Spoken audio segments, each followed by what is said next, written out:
और जब आप बिहार में आते हैं तो आप कहते हैं हम आपको 4 किलो अनाज दे रहे हैं, हमने अयोध्या में मंदिर बना दी, हमने पाकिस्तान को 4 टुकड़ों में बांट दिया।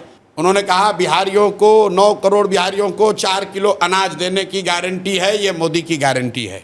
तो भाई जब आप गुजरात में जाते हैं तो आप बात कर रहे हैं गिफ्ट सिटी का, आप बात कर रहे हैं सोलर पार्क का, आप बात कर रहे हैं इन्वेस्टमेंट समिट का। अभी प्रधानमंत्री आए, आप उनके भाषणों को सुनिए। और अभी हमने ये सीरीज भी शुरू किया है, प्रधानमंत्री इन गुजरात, प्रधानमंत्री इन बिहार। प्रधानमंत्री कच्छ गए तो उन्होंने कहा कि भाई कच्छ में, मेरे कच्छ में, उनके शब्द हैं, मेरे कच्छ में दुनिया का सबसे बड़ा सौर ऊर्जा पार्क बन रहा है। प्रधानमंत्री आए मधुबनी, उन्होंने कहा बिहारियों को 9 करोड़ बिहारियों को 4 किलो अनाज देने की गारंटी है, ये मोदी की गारंटी है। भाई 4 किलो अनाज तो पूरे देश में बांटा जा रहा है। मोदी जी का एक भाषण हमको दिखाइए आप गुजरात में जहां उन्होंने ये बात कही हो कि हम 4 किलो अनाज दे रहे हैं। तो भाई जब आप गुजरात में जाते हैं तो आप बात कर रहे हैं गिफ्ट सिटी का, आप बात कर रहे हैं सोलर पार्क का, आप बात कर रहे हैं इन्वेस्टमेंट समिट का, आप बात कर रहे हैं कि गुजरात जब 75 साल का होगा तो वो कैसा दिखेगा। और जब आप बिहार में आते हैं तो आप कहते हैं हम आपको 4 किलो अनाज दे रहे हैं, हमने अयोध्या में मंदिर बना दी, हमने पाकिस्तान को 4 टुकड़ों में बांट दिया। अरे भाई बिहार को भी तो बताओ। फिर आप कह रहे हैं इंडस्ट्री चाहिए नहीं, हमें जरूरत ही नहीं है इंडस्ट्री। बिल्कुल इंडस्ट्री, हमने ये नहीं कहा कि नहीं चाहिए। आप बात नहीं समझे। हमारी प्रायोरिटी क्या है? हमारी पहली प्रायोरिटी है कि मुझे यहाँ से पूंजी का पलायन रोकना है।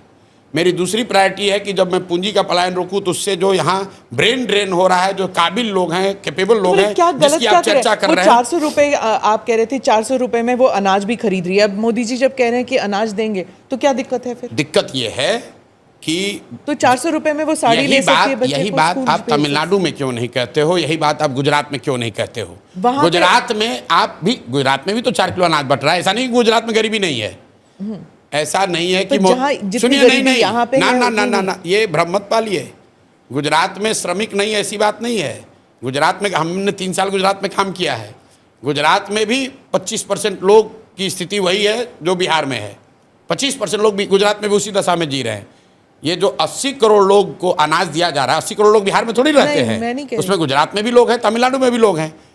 बात इसकी है कि एज ए प्राइम मिनिस्टर, आप गुजरात के भी प्राइम मिनिस्टर हैं, बिहार के भी प्राइम मिनिस्टर हैं। गुजरात के लोगों ने आपका MP 25 जिताया है तो हम लोगों ने 30-35 जिताया है। एक बार बिहार के लोगों को भी तो बताओ भाई कि भाई तुम्हारे यहाँ चीनी मिल कब लगेगा, तुम्हारे यहाँ इंडस्ट्री कब लगेगी, बिहार के बच्चों का पलायन कब रुकेगा, बिहार के लोगों का शिक्षा कब सुधरेगा।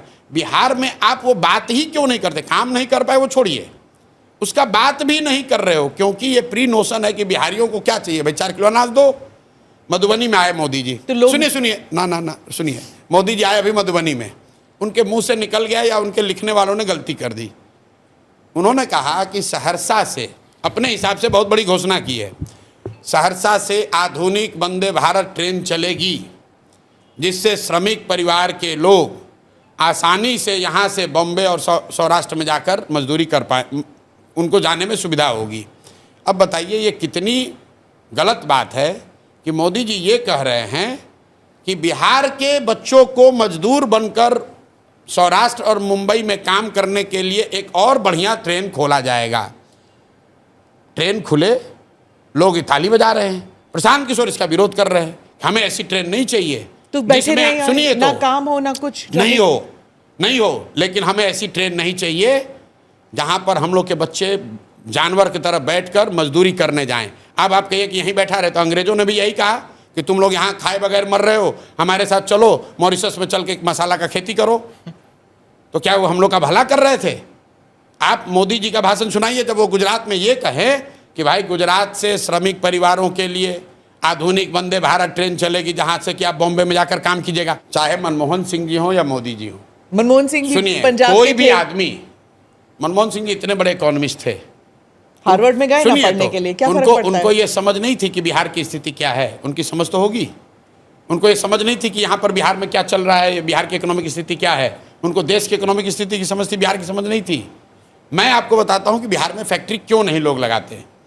अगर बिहार में फैक्ट्री लग जाए तो 10-12 हज़ार रुपये में गुजरात में, तमिलनाडु में मजदूरी करने के लिए लेबर मिलेगा कहाँ से?